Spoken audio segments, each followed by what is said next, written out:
gene programı ilk programda seçimden sonra ilk programda kavga ettim. Efendim iyi akşamlar. Evet, bir hafta aranın ardından Halk Meclisi programlarına kaldığımız yerden devam ediyoruz. Bir hafta ara vermiştik. Yerel seçimler vardı. Geride bıraktığımız haftada. Ve yerel yönetimlerde bazı değişiklikler yaşandı. Muhtarlıklarda, belediye başkanlıklarda az da olsa değişimler yaşandı. Bir hafta biz de dedik ki seçimlerden sonra bir görelim kim ne kazanmış, ne olmuş, ne değişiklik olmuş. Bir soluklanma oldu. Sonrasında ikinci hafta hemen startı alıyoruz. Bugün Serdarlı'ya bağlı Görneş'te birlikteyiz. Görneş Kültür ve Spor Kulübü'nde güzel bir hava var. Ve iyi de bir katılımla bugün programımızı gerçekleştireceğiz. Hemen açılış konuşması için sözü Sayın Reşat Akar'a vereceğim. Sonrasında da burada güven tazelemiş muhtarımız var. Yeni belediye başkanımız var. Değişen belediye başkanımız burada. Ve katılımcıların ortaya koyacakları katkılarla programımızı gerçekleştiriyor olacağız. Sayın Akar, açılış için buyurun, sizden başlayalım. Evet, öncelikle bu güzel geceyi organize eden Görneş Köyü Muhtarımız Sayın Nevzat Akçak ile yeni seçilen belediye başkanımız Sayın Halil Kasım'a çok teşekkür ediyoruz. Güzel bir köy. Görmeyenlere de şimdiden tavsiye ediyorum. Dolaşmadık köyü ama yükseklerde Lefkoşa'ya nazaran veya başka yerlere nazaran biraz daha serince güzel helliminin olduğunu duyduğumuz bir köy. Burada dağlık bölgede hayvanlar güzel beslendiği için iyi kaliteli de ürün alındığını söylüyor arkadaşlar. Onun için herkese tavsiye ediyoruz. Milletvekilimiz Sayın Biray Hamzaoğulları her programda olduğu gibi bu akşam bizimle birlikte Hayvancılık Birliği'nden arkadaşlarımız şimdi bir ordu halinde buraya geldiler. Onlara da hoş geldiniz diyorum. Böyle bir köyde zaten olması lazım. Çünkü hayvancılıkla ünlü bir köyde Hayvancılıklar Birliği'nin burada olması. Başkanı bekliyoruz galiba. Mustafa Naimoğulları yolu bulabilirse gelecek herhalde, değil mi? Evet. Tabii seçimler yeni oldu ama yeni seçilenlerden ne bekliyoruz? Sadece Görneş'e dayalı değil, ülkemiz için de ne bekliyoruz? Ne tür hizmetler arzu ediyoruz? Gerek yerel yönetimlerden, gerekse merkezi hükümetten ne bekliyoruz? Yollarımız, sularımız. Tabii güzel bir haber var. Biliyorsunuz bugün Diyalog Gazetesi'ni okuyanlar bilecek. Birinci sayfadan verdik. Geçikköy ile Kanlıköy arası, yani Güzelyurt'un artık can damarını oluşturan bir tünel yapılacak. 5 kilometrelik bir tünel. Yerden, yani zeminden 80 metre aşağı iniyorlar. Ve bu 80 metre aşağıdan 5 metre çapında dev borular geçecek ve Geçikköy'ün suyu oralara, Güzelyurt bölgesinde, Kanlıköy'de toplanacak. Orada depolardan artık köylülere, çiftçilere verilecek ve altın yumurtlayan tavuk dediğimiz narenciyenin hiç olmasa bundan sonra hayatta kalması sağlanacak. Çünkü 74 yılında hazır bulduklarımızın yarısını tükettik biliyorsunuz narenciyede. Üretim %100 azalma vardır. Artık bitme noktasına gelmişti. Çok şükür Türkiye imdadımıza yetişti. Burada da hem suyu getirdi hem de baktı gördü ki altyapı yok, bir şey yok. Buradan ta bu işlerle ilgili karar çıksın, borular döşensin, narenciye ağacı kalmayacak. O zaman iş başa düştü. Dün 27 tane tır çıktı Gazimaosa limanından. Bu tırlar bütün bu iş araçlarını adaya getirdi. Mühendisler geldi, teknisyenler geldi ve 1-2 gün içerisinde çalışmalar başlayacak. Dolayısıyla bu güzel müjdeyi de vererek başlayalım. Hep olumsuzlukları değil, güzel olan şeyleri de konuşmamız lazım. O açıdan sizlere de bunu aktarmak istedim. Sözü daha fazla uzatmadan ilk konuşmayı muhtarımıza verelim Sayın Nevzat Akçak ile. Sonra yine sırasıyla devam ederiz. Yok, ön tarafa gerek yok. Evet, Sayın Reşat Bey, Aytuğ Bey, sizleri köyümüzde görmekten büyük mutluluk duymaktayım. Diyalog Medya ekibinde yakından takip eden birisiyim. Tekrardan köyümüze hoş geldiniz. Görneç Köyü 2011 nüfus sayımında 570 civarında bir nüfusa sahiptir. Bununla beraber 250 haneden oluşmaktadır. Sizin de dediğiniz gibi köyümüz Beşparmak Dağları'nın eteklerinde, güney eteklerinde sırtını vermiş, mezaraya kuş bakışı bakan bir konumdadır. Halis bir Osmanlı Türk köyüdür köyümüzde. Bununla beraber tabii ki benim 8 yıllık muhtarlığımı geride bırakmakla beraber bir takım sıkıntıları da gerek belediyemizle gerek yerel yönetimlerle ve kaymakamlığımızla içinde olmak kaydıyla elimizden geldiği kadar çözmeye çalıştık. Ne kadar çözdük, ne kadar çözmedik, çözülmeyenler var. Devam eden projelerimiz var, bitmiş projelerimiz var. Bunları yine ileriki saatlerde konuşuruz. Tamam.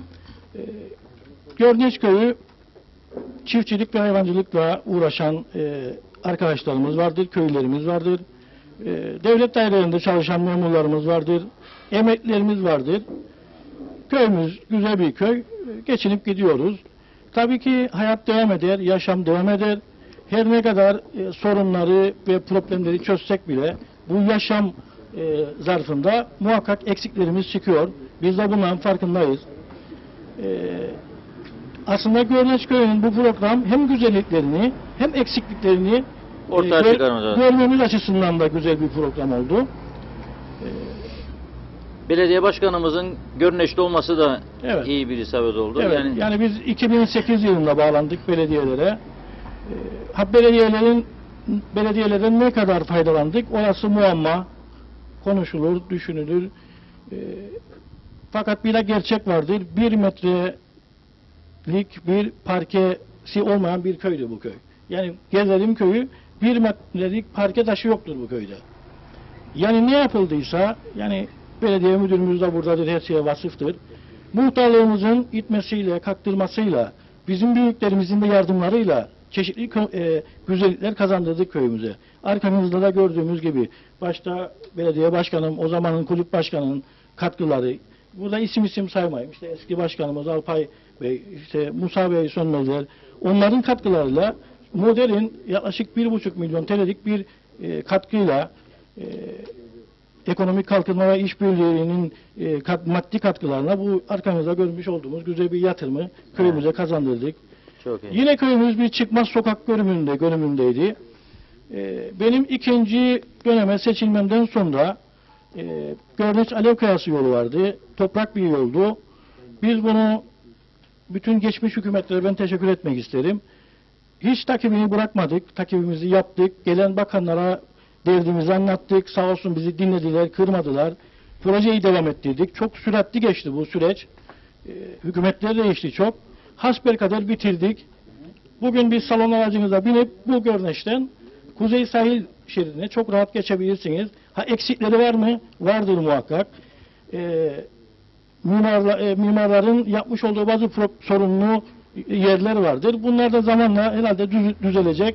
Buradan yani yolumuzla ilgili gerek toprak kayması, gerekse yukarıdan taşların dökülmesi konusunda sürüş güvenliğini etkileyen bazı faktörler vardır. Bunlar da inşallah yeni gelen bakanımıza anlattım, ben müdürümüze gittim yerinde. İnşallah ilgilenirler ki bu sorunları da çözmüş oluruz. Tabii ki en büyük sorunlarımızın başında ki birinci hedefimiz de budur. Ağırlar bölgemiz vardır bizim aşağıda. Elektriğimizi götürdük. Kendi çabalarımızdan suyumuzu götürdük. Belediye gelip bağladı.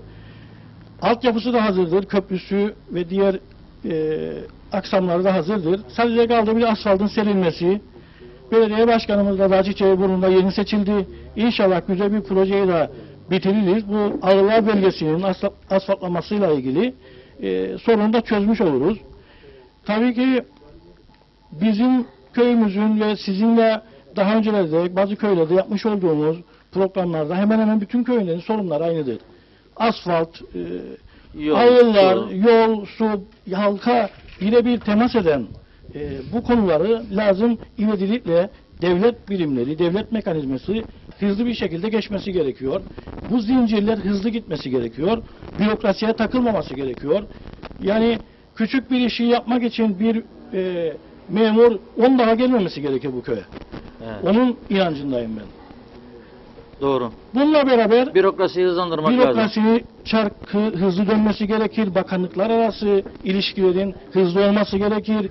E-Devlet'e hemen geçilmesi gerekir. Hemen yarından E-Devlet'e.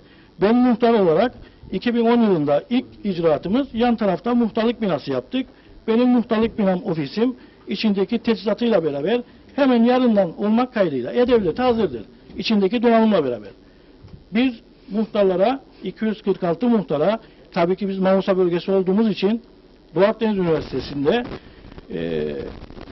köy ve mahalle sakinleri tüzüğü köy ve mahalle sakinleri kütüğü altında bir eğitime girdik 3 günlük.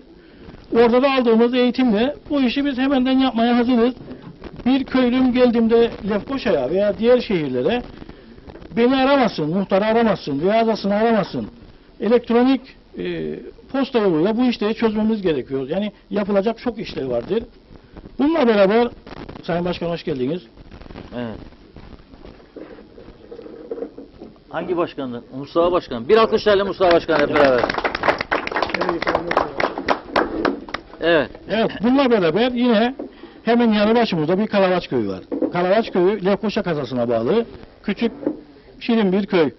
Bizim köyümüz de Magosa kasasına bağlı küçük güzel bir köy. Dolayısıyla Sayın Vekilim hoş geldiniz.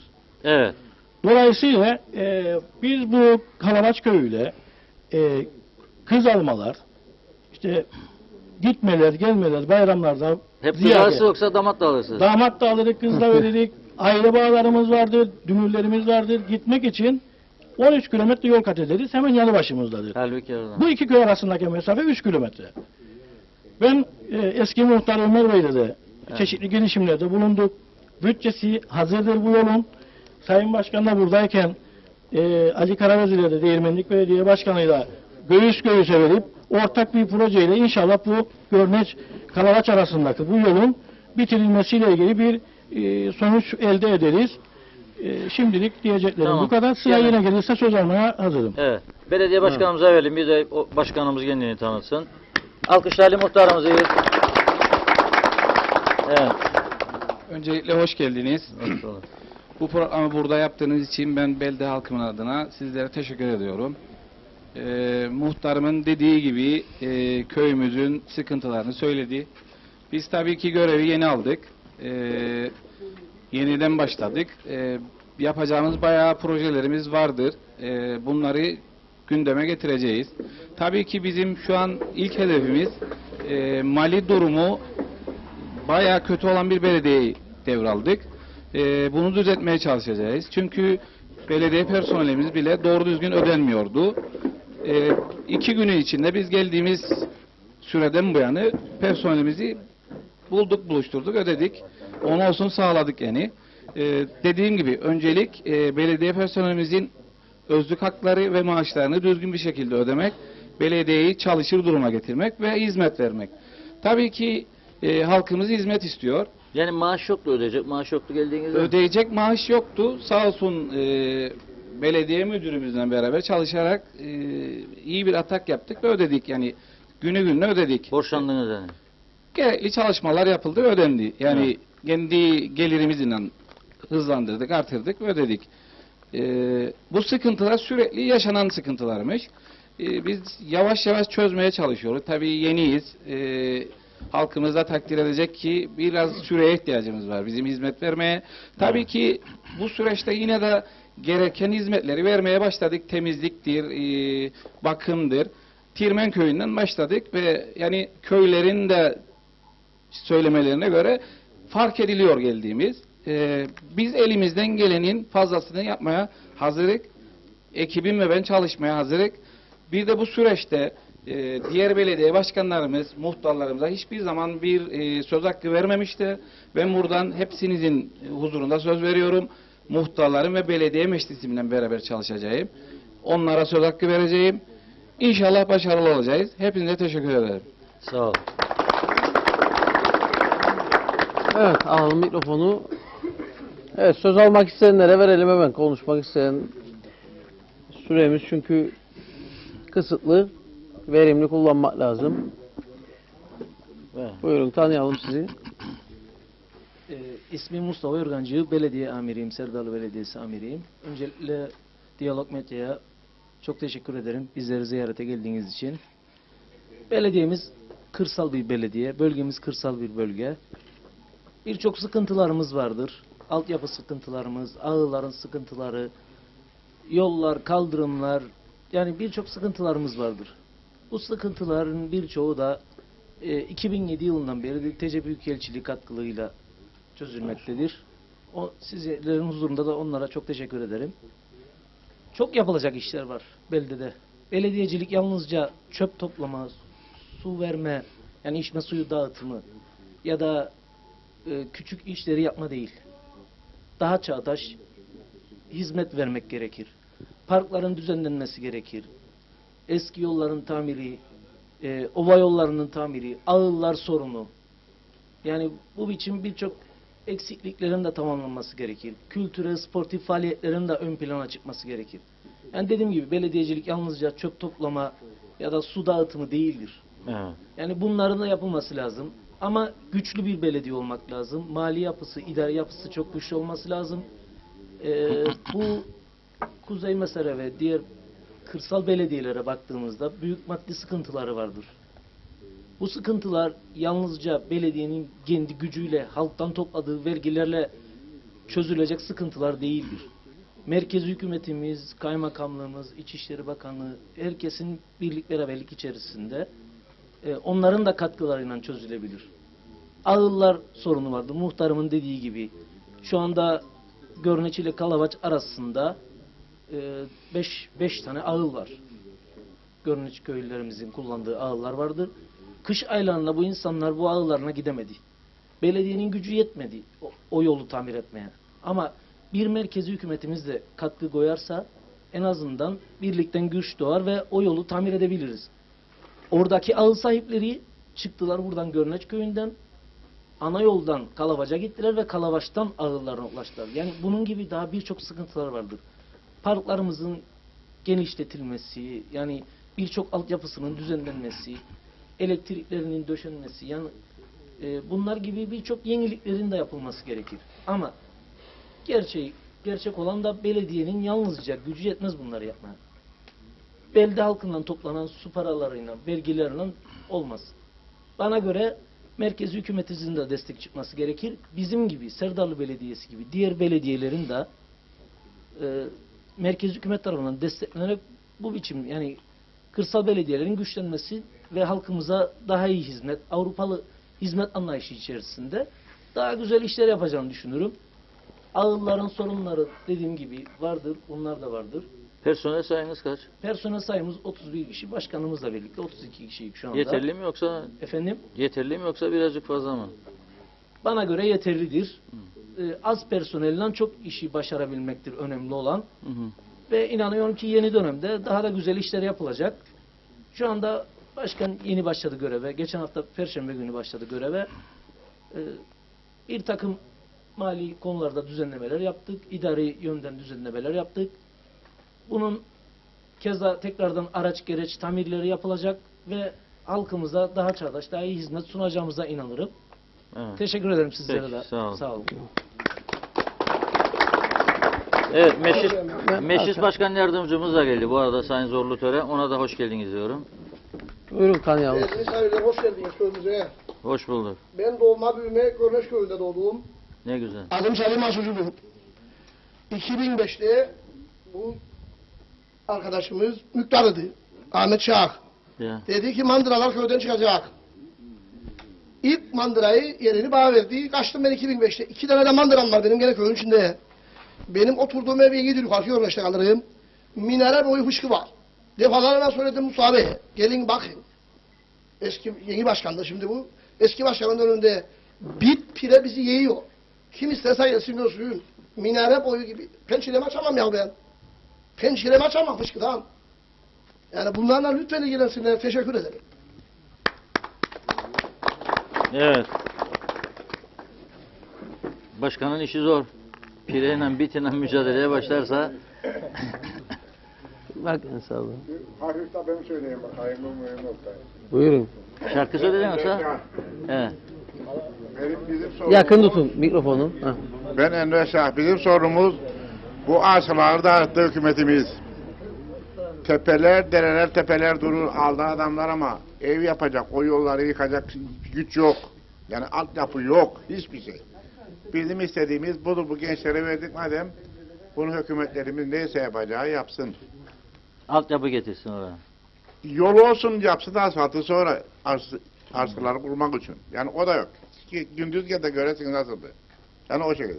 Bir de en mühim yolumuz bu Kalavacı'nın görüneceğiniz hem Aherda'nın. Gel eline haritayı bak, herhangi bir köy var mı böyle birbirine bağlı olman? Bütün dağ köyleri hepsi bağlıdır. Asfaltla, Biladana git, karşıya neresi sen git, hepsi bağlıdır. Yani istediğimiz bu. Bir de bu Demir Şatlınkaya dediğimiz yer var. Hasan Erdoğan'la o anlaştık. 1 kilometrelik bir yer var, dağ yolu. Eğer bir yangın çıksın, geçen gibi Yamaçköy'de şu yandı. Oraya nereden gideceksin? Gideceksin Aherda'da dağdan dolaşıp gelesin. Burası olacak 1 kilometre tam. Bu en büyük ormanımız da bu sandallık ormanıdır bizim. Yani yanarsa bu da bitecek. Bizim işimiz de bitecek. Teşekkür ederim. Budur Tamam. istediğimiz. Bravo. Yani en büyük istediğimiz bu. Tamam. Evet, devam edelim. Farklı konular. Arkaya Ahmet, en arkaya götürürsek Nasıl geçeceksin Ahmet? bu taraftan gidecek artık. Sağda gösterge neyi? Bak, neydi adı ya? Kim mi? Ha, kaldırdı. Kaldırdı götürüyor, tamam. Hüseyin, ha. Yandı. Evet, Sayın Akar iyi akşamlar Görünüş Köyü'nden. İyi akşamlar Hüseyin. Vekilimize, meclis başkanımıza, belediye başkanı Müktar'a ve diğer başkanlara. Hep güzel vaat, en başladınız bu akşam Reşat Bey ama güzel vaat verecek şey yoktur bu memlekette bu dönemde. Niçin yok? Birincisi başlayalım Kooperatif Merkez Bankası'ndan. Enecek ondan aşağıya doğru. Bütün bankalar, özel bankalar bugün dünden itibaren faizlerini yükseltti. Bugün yeni borçlanacağın para için yükseltti. Ama bizim başımızdaki Kooperatif Merkez Bankası hırsızları eski senette, yeni senette %23 faizden girdi. Yürürlü. Ne yapacak şimdi bunu? Biz köylü kooperatifi savunur kurtaralım. Sahiplenirik. Kooperatif bize gazlık atacak bu düzende. %19, %23 oldu. 50 galiba bugün aldı. %23 oldu. Kooperatif Merkez Bankası'nın faizi %23. Köylere kadar %24 olur. Mustafa Bey yönetim kurulunda söyleyecek bize Ama herhalde. ne yönetim kurulu kaldı ne bir şey kaldı. Ha, ama Mustafa Bey yönetim kurulu. Benim battı zaten lazım. evet. Bana bugün birkaç tane köylü vatandaştan belgeler İkincisi- gönderildi. Programda var diye bildikleri için. %19.50'ye çıktı diye ya da 90'a çıktı diye. Yani 20'ye dayandı. 20'ye dayandı. Yerel bankalar kooperatifin %23'tür özel olduğu için. Ha bu da eski borçlara da geçerli yani. Eskiden Eski borçlar borçlandın. yoktur yerel bankalarda. 1 Temmuz'dan itibaren alacak olan kredi de vardır faiz yükseltmesi. Ama Kooperatif Merkez Bankası eskiyi de yeniyi aynı kefeye İşte koydu. eskiyi de evet. Biz köylü ne yapacağız bu kooperatifi kurtarıp da? Batsın gitsin nasıl kurtulalım? Evet O bir da de tutsun biz de kurtulalım. bir de yem sorunu var galiba. Yem sorunu zaten 95'e verdik diyor, 130'a diyor bize satmak istediler. Şimdi doğru mu abi? Yemi, arpayı. arpayı evet. İkincisi galiba ticaret odasına bir anlaşma yaptınız. Biz hayvancılık hatırlasınız Reşat Bey. Ha ben mi? Bu ithalat konusunda. Ha, sıra bize Ticaret gelecek. odası bir şey açıklar. Hemen de desin bu ithalat konusunda. Bu memlekette kaçakçılığı devlet yapar. Şahıslar değil. Hayvancılığı kösteklemeyin. Bu durumda. Bir torba yem bugün oldu 70 milyon. Ne bak bu hayvancı. Et pahalıymış. Neyidir etin pahalı? Et kasapları pahalı. Çobana pahalı değil hayvancıda. Evet, Tarımın komşuluğu. kasaplar da toplandı. Bugün ha, kooperatif kuruyorlarmış. Daha Evet. çok kulduğuna gördük ne olacağını. Kasaplar kooperatif kuruyorlarmış. Ha görecek daha ne olacağını. He. Yaşar abi üçüncüsü. Abi kuraklık yaşarık. Bakanlık uyur. Çiftçiye birliği uyur. Hepsi uyur. Böyle Temmuz'un 3'ü 4'ü çiftçi bekler. Kuraklık oldu biçemedi. Battı gitti. Hiçbir haber yok memlekette. Yoksa beklerik onun da Sayın Recep Tayyip Erdoğan gelecek de 12'si hükümet mi düşecek? Onu da bir ay beye soracak. Duyumlar öyledir. da hiçbir ses çıkmaz bu memlekette. Yok belki de paralar uçağla gelecek onu bekleriz. Yok. Öğrenene secebinde namaz kılmayı para alacaklar. Namaz etmese parayı almazlar ayrı konu. Rumlar da korktu çünkü Sayın Erdoğan geliyor diye Rumlar da korku içinde. Nedir diyorlar bu ziyaret? Herhalde paralar gelecek diye. Hiç köylünün derdini soran yok Reşat Bey bugünlerde. Elektriğe %18 zam geldi bu ay faturalara. Hiçbir ses çıkmaz. Hani o sendikalar? Hani vardı o sendikalar? Yandaşları, hükümet yandaşları. %18 zamdır bu ay faturalar. Hiçbir fark etmedi bunu. Ne olacak bu işin sonu? Yeme zam, elektriğe zam, mazota zam. Ürettiğimizi alamayız. Bu yandan darbe yerik, basından darbe yerik, ticaret odasından darbe yerik, hükümetten darbe yerik. Biz ne yapacağız artık? Bir kooperatif de biz kuracak Mustafa Bey. Kaç tane kuracak? 10 kooperatifimiz vardı. 11.'yi mi kuracağız? Yoksa futbol takım kuracak kooperatiflerle. Bu düzende.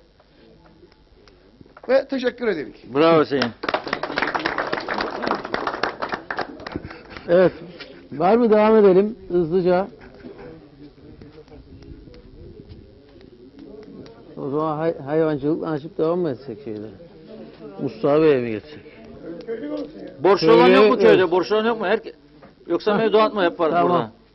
Buyurun. İyi akşamlar, hoş geldiniz. Hoş bulduk. Gönüzköy misafirlerindenim. Sarıyıncı'ya. 11 senedir malımı verdim ve yol açamadım. Bir senedir belediyeden uğraştım. Yarı buçuk yapıldı, kaldı. Oğlan askerden geliyor. Hiçbir taşı bir üstüne koyamadım. 2'ye başlanıktır. Bunu ne yapacaklar? Suyum yok, elektriğim yok. Hiçbir şeyim yok. Kaymakama gideyim, git de gel. Belediyeye geleyim, kaymakama gideceğim. Oraya gideceğim, Ağustos'a gideceğim. Çözemedik bunu biz. Bu şekilde kaldı. Tabii yeni başkanla biz şikayetim yoktu. Ben daha konuşmadım onunla. Ama sorunları bu. Suyum yok, elektriğim yok, yolum yok. 11 senedir. 10 sene değil. Nasıl yaşa? Şimdi şu an oğlanların ev. Hı. Ev oğlanlarındır. Hı. Oğlan askerden geliyor. Biz taviye başlayacağız. Ve o ne zaman başlayacak? Suyu yok, yol yok dedim. Nasıl başlayacak? Nasıl yatırım yapayım dedim ben. Yani iskeleye döktüm. İskeleye dökülü hazır bekler. Biz onlarla bir yatırım yapamadık gari. O şekilde kaldık. Teşekkür ederim. Sağ ol. Evet başkana iş çok. Devletin verdiği arazilerden bahsediyor değil mi? Ondan yapılan. Yoksa sizin kendi araziniz. O da ilginç tabii. Evet. Evet istersen bir şarkı sesi güzel olan bir şarkı söylesene devam edelim. Var mı sesi güzel olan?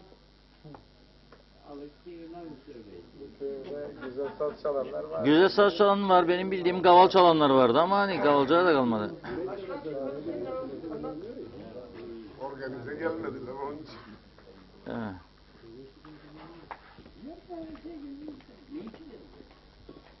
O zaman Mustafa Bey'e verelim. Devam etsin. Hayvancılığın sorunu açıldı. Öncelikle herkese iyi akşamlar. Reşat Bey aslında biz görmede kışın gelecektik. Evet doğru. Anlamıştık da. Ama ne yazık ki eski belediye başkanı ve muhtarımızın yer olmaması dolayı bir türlü gelemedik. Ve yaza nasip oldu. Bahçede Bu dönemde geldik. İşte ya. Bu dönemde geldik. Öncelikle ben yeni başkanı Sayın Halil Kasım Başkan'a ve muhtarımıza seçildiği için tebrik ediyorum. Ve görevlerinde başarılar diliyorum. Çünkü hakikaten kırsalda belediye başkanı olmak çok zor. Gerçekten. Ben bugün Yiğitler Köyü'ne gittim. Sabahleyin ve inanamadım. Sayın Karabedeliler bütün mandıra yollarını stabilize döktü. Ve asfalt gibi yaptı. Ve bütün araçları çağırdı. Ve kendisi 8 lira tonu o şekilde bir yaptı ki Yiğitler Köyü'ne giderseniz inanamayacaksınız. Ağır yolları. T5 kilometre, 6 kilometrelik ağır yollarını dahi stabilize dökerek hepsini asfalt gibi yaptı. İnşallah Sayın Başkan da Daha bir bir hafta kaynak için bulur. yani, bir Bir hafta kaynak daha. bulur tabii. Değirmenlik Belediyesi'nin kaynağı çok. Bir hafta Ve daha. belediye, havaalanı var. Bunun gibi birçok kaynağı var ama Sevdalı Belediyesi'nin kaynakları kısıtlı. Evet. İnşallah kaynak bulur ve arkadaşımızın ağır yollarını çözer ve bu şekilde bir çözüm bulunur. Çünkü kolay değildi bu dağlık bölgelerde, yağmurlarda veya bunun yanında yollar doğru olmadığında hayvancı nasıl ayağına gitsin? Tabii ki başkanın işi zor. Hem para yok hem de bir yanına sıkıntılı bir dönemde aldı. Ben kendilerine başarı diliyorum. Muhtarım zaten hakikaten gayretlidir. Bugüne kadar da kendisini izliyoruz. Gayretle çalışıyor. Ben şunu söyleyeyim. Ülkede en dertli kesim hayvancılık kesimi. Üretici kesimi. Hakikaten dertli. Her gün değişen bir özellikle üretim politikasından, özellikle ülkedeki siyasetin yapmış olduğu birçok notadan dolayı ve ülkede bize bağlı olmayan para birimi ve bunun yanında yanlış karardan dolayı en çok etkilenen kesim üretici kesimi. Bir bakıyorsunuz ki üretici bir gün sabahtan kalkıyor, döviz yükseldi, yem fiyatları yükseldi. Nasıl çare bulacağız? Sütün fiyatını da arttırsanız 3 gün sonra sütün fiyatı anlam ifade etmiyor. Yine başka bir zam geliyor. Bunun yanında bakıyorsunuz ki biraz hayvan fiyatları yükseliyor. Bir bakıyorsunuz ki tüketici şikayetçi, et fiyatından şikayetçi. Biz nasıl bu eti yiyeceğiz diyoruz. Dönüyorlar yine hayvancıyı dövüyorlar. Yani bu ülkede özellikle üretimde ne yapılması gerektiğini bir şekilde artık ortaya konması gerekir.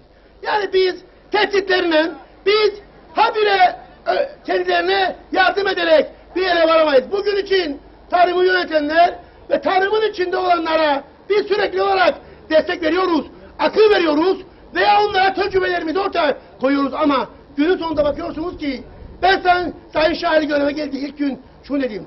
Hayvan hastalıklarla mücadele birinci önceliğiniz olsun. Yani bunun arkasını getirin dedik. Şu anda Haziran ayı 2017 Haziran ayından beri tam bir yıl geçti. Halen daha bir adım yol gidemedik. Ve şu anda göreve geleli 5 ay vardır. Halen daha bir adım yol kat edemedik. Kendisi Devlet Edası Müdürü geçen gün beni ziyaret etti. Dedim neyi bekliyoruz daha? Başlayacağız. Önce geçmiş borçları ödeyeceksiniz. Önce 2017-2018'den kalan borçları ödeyeceksiniz. Ondan sonra üreticiye garanti vereceksiniz. Ondan sonra bu yola çıkarken özellikle bu işin yarı buçuk kalmayacağını ortaya koyacaksınız. Biz başa döndük. Neden başa döndük biliyor musunuz? Bir yıldır bu taramayı bıraktığımız için habire birçok bölgede bulaşma devam ediyor. Bizim yapmış olduğumuz emekler boşa gitti. Hayvancı bunun bedelini ödedi. Biz yine boşa döndük. Yine başlayacağız baştan. Bunlar olmaması gerektiğini defalarca söyledik. Ama gerek Avrupa Birliği ile olan sıkıntılar, gerekse bir şekilde kopukluk, gerekse hükümet değişikliğinden sonra bu süreç halen daha başlayamadı. Bunun yanında özellikle kurak yılda yaşıyoruz. Günlerdir defalarca yazı yazdım Toprak Ürünleri Kurumu'na ve kaba otun getirilmesi için defalarca yazı yazdım. Bir hafta önce yine hem Tarım Bakanlığı'na hem de Toprak Ürünleri Kurumu'na yazı yazdım. 40 kuruşun üzerinde olmamak şartıyla acilen en az 40 bin ton kaba otun getirilmesi gerekir dedim bu ülkeye. Çünkü kara borsa olduğu ifadelerini kullandım kaba ot ve bu noktada birkaç gün sonra kendileri ihaleye çıkacaklarını bana bugün Sayın Müdür kendisi ifade etti. Birkaç gün sonra ihaleye çıkıp 10 bin ton ihalesini açacağını ifade etti. En azından bu işlerin hızlı olması gerekir. Yani birçok kişi aslında burada devletin hantal yapısından ve hizmetlerin geç kalmasından ve bunun yanında ilgisizlikten şikayet etmektedir. Yani siz bu köylüye, bu Görneş, bakın orada bir yer vardı, köyde hayat var diye muhtarım herhalde koydu onu. Evet. Görneş köyü en güzel köylerden bir tanesi. Tarihi, kültürüyle ve kültürel yapısıyla, el makarnasıyla, birçok festivalleriyle Görneş ciddi bir köy. Ve herkesin de Kıbrıs'ta hiç kimsenin bilemediği bir köy değildir. Herkesin bildiği bir köydür Görneş köyü. Halen daha ağırlar köyün içerisinde. Halen daha ben gelene görünüz. Birçok yani sinekler artık bu köyde ciddi sıkıntı verecektir. Yani bu insanlar ister mi ki hayvancımız köyün içinde kalsın? Ağır yeri götüreceksiniz. Altyapısını yapacaksınız. Suyunu götüreceksiniz. Türkiye'den su geldi. Halen daha birçok ağırlarda, birçok yerlerde su yoktur. Olan yerde 4 lira, 5 lira su veriyoruz. Ve bu yeni dönemde yeni belediye başkanları tabii yeni olan 4 tane vardır. Gerisi yine eskileri kazandı. Yeni belediye başkanları inşallah bu dönemde köylere, kırsalda yaşayan insanlara hizmet verirler. Yani bugün ete izin vereceğim demekle bu işte çözülmez. Önce üretimi artıracaksınız. Önce üretimin neden pahalı olduğunu ortaya koyacaksınız. Çıkıp da demeyeceksiniz ben ete izin veriyorum. Et yesin bu ülkeye. Kimi döveceksiniz? Kimi döveceksiniz? Halk zannedersiniz ki halk ucuzdan yiyecek. Bugün bu eti getirebilecek olan 2 kişi vardır. 3. kişi yoktur. Bu ülkede 500 tane kasap vardır. O zaman eğer bu ülkede nitelikli ete ihtiyaç varsa Toprak Ürünleri Kurumu bir kurumdur. Alın bir başvuru. Deyin ki bu Bonfile, antrikot, biz yıllarca bonfile izin verdik. Antrikota izin verdik. Alın orada bir başvuru, Toprak Ürünleri Kurumu'nda desin ki Hasan Hüseyin Mehmet ben 3 ton ben isterim, 5 ton ben isterim. Toprak Ürünleri Kurumu kontrolü olarak getirsin. 1 ton, bir tir bonfile getirecek. Daha bu otellere izin verildi yıllarca. Bonfile diye izin verildi. Ne kadar dalamut varsa bu ülke geldi. Ne kadar kakacık varsa bu ülke geldi. Çünkü ben bu ülkenin emniyetine, bu ülkenin denetimine inanmıyorum. Gümrüklerine de inanmıyorum. Bu tırların doğru değerleneceğine inanmıyorum.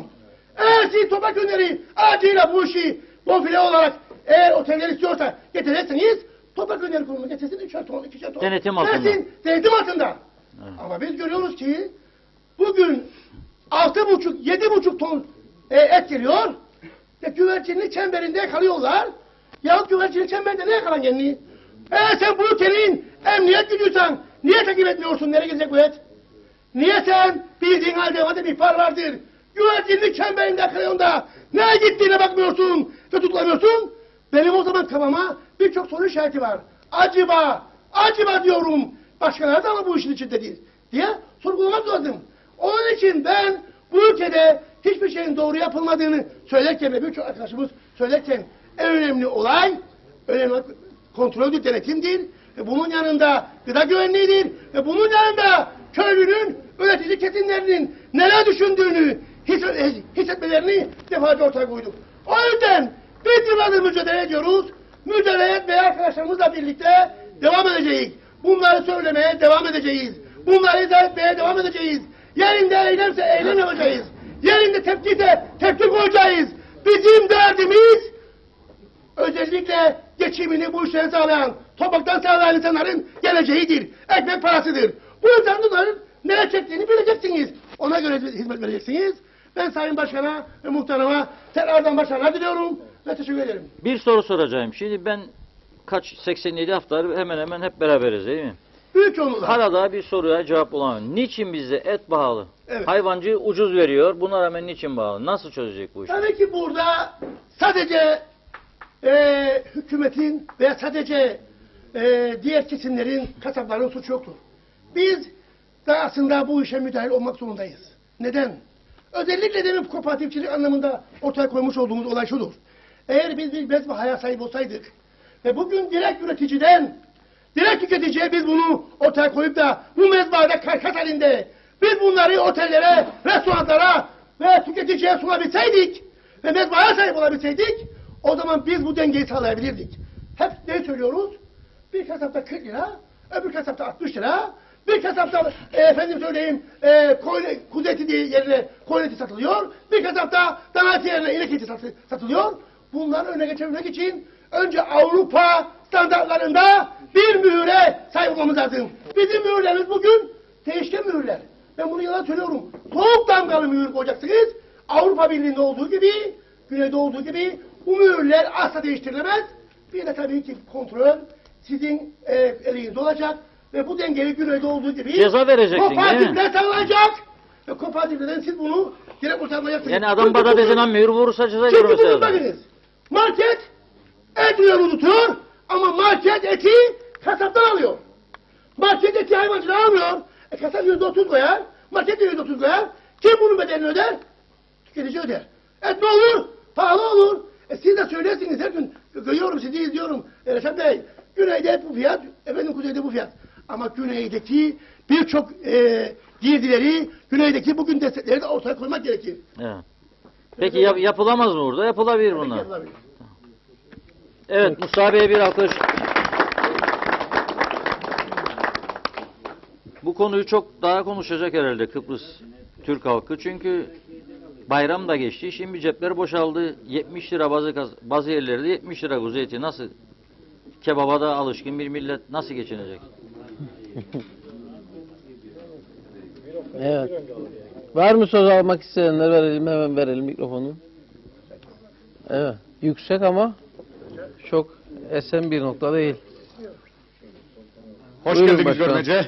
Hoş bulduk. Tüm arkadaşlar. Vekillerimiz de var. Sayın Başkanımıza hayırlı olsun diyelim. Muhtarımıza da hayırlı olsun diyelim. Bugüne kadar memlekette köy köy dolaştınız. Evet. Kırsalda sesi duyurmaya çalıştınız. Kime duyurmaya çalıştık? Yönetenlere. Sağır Sultan.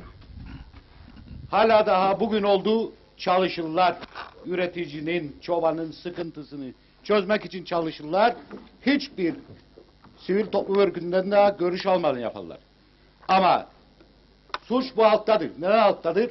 Siz vekillik yapmayanlara bakanlık verdiniz. Vekilliğin ne olduğunu bilmeyene, idarecinin ne olduğunu bilmeyene, sorunları nasıl çözeceğini bilmeyenlere vekillik değil bakanlık verdiniz. Bunlar hiçbir şey ayırt edemez. Bugün toprak ürünlerinde yaşandığımız sıkı, bir ay önce gittik arpa aldık. Yerli arpayı bize verdiler geçen senenin arpasını. Gittik geçen hafta arpa alalım. Bütün üreticiler için ithal arpa geldi. Bütün mandıralardaki hayvanların beslenmede sorunu var. Ciddi anlamda. Doyuramıyoruz. Korkarık bu arpayı dökelim. Bu konuda ne uyaran var ne de be arkadaşlar nedir yaptığınız bir yerden gelsin bu arpa nasıl gelir, nasıl gider, nasıl yedireceksin. Ondan sonra da benim üreticim Sağlıksız olduğu için mi korkuyorsunuz? Yani yemler sağlıksız diye mi korkuyorsunuz? Yemler sağlıksız diye değil. Yemlerin değişik olmasından. Dediğim gibi bir ay önce verilen arpa yerli arpa. Bu inekçiye de, koyuncuya da, keçiciye de verilen yemin içine koyulan yerli arpa. Geçen seneden ambarlarda kalan arpa. Tohumluk arpa. İlaçlıyor. Evet ilaçlanmış. Döndün sen bu arpayı tükettin. Tekrar ithal arpa getirdin. Bunun arasında dağlar kadar fark vardır. Reşat Bey yedirmede. Evet. Bu üretici bugün oldu bu kurak dönemde hala daha mandırasında hibe arpanın umuduyla yaşar ama boşuna yaşar. Dediğimiz gibi bunlar bu işi yapamıyor. Bu hükümet diyecek gibi arkadaş biz bu işi yapamıyoruz. Yarından ötesi yok. Bırakacak kalemi kağıdı terk edecekler bakanlıklarını. Yapabilen gelecek. Kim yapacaksa gelecek. Ya da hepsi birden yapmaya çalışacak. Ve arkadaşlar sessiz batarık. Kırsaldaki insan, üretimdeki tek üretim gayresi olan insan sessiz bakmaktadır. Etin bağlılığından bahsedersiniz. Doğru. Bugün ben yemi kaç paraya alırım? 70 lira, 65 lira. Bunu devletin kurumu olan yarı bin boğa bile dengede tutacağına özel yem fabrikalarından yarışa girdi. Hangisi daha fazla bağlı verecek değil. Ne dedi bin boğa? Özel yaptı ben de yapacağım. Denge olacak da arkadaş. Devletsin. Devlet değil abi. Devlet kaldı kooperatif. Hiçbir şey kalmadı. Batırdılar hepsinde. Üreticinin sırtından uğraşırlar. Oradaki köriyecileri yedirsinler. Devletin bir kooperatif. Evet. Bugün devlet üretme. Memlekette üreticinin en büyük rakibi. O da kendi amacından çıkmıştır dışarı. Çıkartılmıştır. Ve arkadaşlar bu mandıralar damızlık bekler. Bu mandıralar iyileştirme ister. Hiç kimseden ses yok. Aradığında sorduğunda nedir be yaptığınız be arkadaşlar? Çalışma yaparız. Kulak numaraları geçen hafta bitti. Beyanlar. Mandıralar 1,5 yaşında hayvan dolu. Bu konuda bakanlık defalarla birlikler tarafından uyarıldı. Ve veteriner dairesinde çalışan arkadaşlarımızı hareketlendiremediler bu numaraları çaksınlar. Ne olacak bu üreticinin mağduriyeti? Düşünen yok. Evet. Et ithalatı konusunda hükümetin büyük ortağı, emekçinin savunucusu, Tutar Ticaret Odası'nın başkanını getirdi vekil yaparsa, geçmişte ithalatın en büyük yaygarasını yapan şahıs, elbette ithalat et konusunda bizim gaybetimizde, kendi aralarında nasıl yapacaklarını hesaplayacaklar. Bütün sıkıntı oradadır. Bütün sıkıntı tüccara bu memlekette her zaman için, yıllar olduğu için nasıl para kazandırma gayresindir. Başka hiçbir şey değildir. Üretici en pahalı üretimi yapar. Suyunda, yeminde, elektriğinde, her şeyinde. Kim önlem almaya çalışır? Hayır. 2 dakikada kuzu fiyatı yükselir kandan direkt sünnetçi korkusu. Ete izin verir. Aha geçen gün yakaladılar 6.000 kilo et. Ya. Ama o ayda bir geçen et değildir. İddia ederim her gün geçen ettir. Bu tesadüfen yakalandı. Bu göstermelik yakalandı bana göre. Göz boyamak için yakalandı. Et ithalatına ışık yapmak için yakalattırıldı. Çünkü eti kaçak getiren kim ise et ithalatında da koyacak. Et ithalatı olduğu anda Reşat Bey, çoban, hayvancı gittiği anda biz bir zincirik. Yemci Evet. kime satar yemi? Bize satar. Büyük işletmelere değil. Kasap kimiyle işler? Bizimle işler. Gitsinler büyük işletmelerden hayvan tartsınlar bakalım. Elektronik bilanzoda gramı ne kadar tartılır? Git devlet üretmeye hayvan alasın. KDV'sine kadar öden de alın. Bu üreticiye zulümdür. Başka bir şey değildir. O yüzden oturacak, hesaplayacak, kitaplayacak bu hükmede gelenler. Bırakacaklar lololo çekmeyi bu halka. Çünkü biz oyalanıyoruz. En çok sevdiğimiz şey seçimler. Yılbaşında seçim attık. 5 ay sonra yerel seçimler. Önümüzde bilmem hangi partinin kurultayı var. Arkasından Cumhuriyet zincirleme giderek bütün günde kahvelerde konuştuğumuz Hasan, Mehmet, Hüseyin kim kazanacak? Ama cebimizden gidenin farkında değiliz. En iyi becerdiğimiz budur ha seçim. En büyük olan Ve partiler içinde kombinacılıklar çok iyi Başka beceri. hiçbir şey O değil. onu bu onu gayet güzeldir. Doğrudur. Büyük beceri kazandık bunlar. Teşekkür ederim herkese. Sağ ol.